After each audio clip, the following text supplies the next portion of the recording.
sou o principal condutor de uma moto, só que quem pilota essa moto é o meu primo, e ele não tem CNH e nem é o proprietário da moto. Então, quer dizer, o Alisson está como principal condutor, ali na CDT, carteira digital, mas ele não é o proprietário também, não. O Alisson não é o proprietário. O proprietário é alguém que o Alisson não quis dizer aqui. Alguém é dono de uma moto, colocou o Alisson como principal condutor, mas quem está pilotando essa moto frequentemente é o primo dele, que não tem habilitação, e nem é o dono da moto. Se o primo dele for pego pilotando essa moto, o que acontece com o Alisson, que é o principal condutor, e o que acontece com o proprietário dessa moto, Gleidson?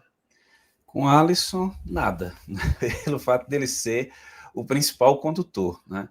Mas com a pessoa que está conduzindo, que é o primo dele, com o proprietário, aí tem consequência. E é importante, Ronaldo, esclarecer para o pessoal o seguinte: quando você indica alguém como principal condutor, essa pessoa passa a ser presumidamente, entre aspas, o responsável pelo cometimento de eventuais infrações que sejam de responsabilidade do condutor e que não tenha havido abordagem.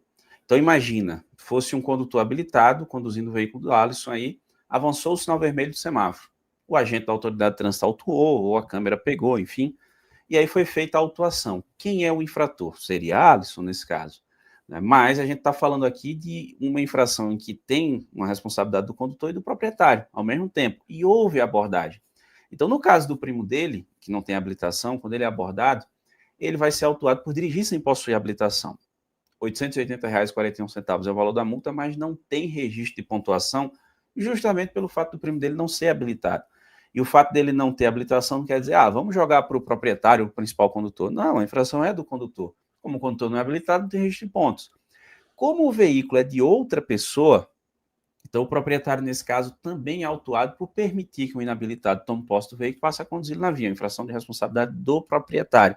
Aí outra multa de R$ 880,41, e se esse proprietário for habilitado, 7 pontos no prontuário. Então perceba, nós tivemos uma infração de responsabilidade do condutor com abordagem, e não era o principal condutor que estava dirigindo, atribui-se responsabilidade a ele.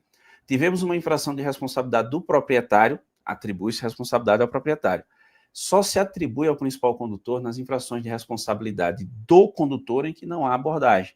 Aí o principal condutor, se foi ele faz defesa e recurso, se foi outra pessoa, ele faz a indicação do real infrator. Então, no caso objetivo aí de Alisson, ele não tem nada, mas vai ter 2 multas de R$ 880 cada, 7 pontos no prontuário do proprietário, porque nesse caso ele é o infrator.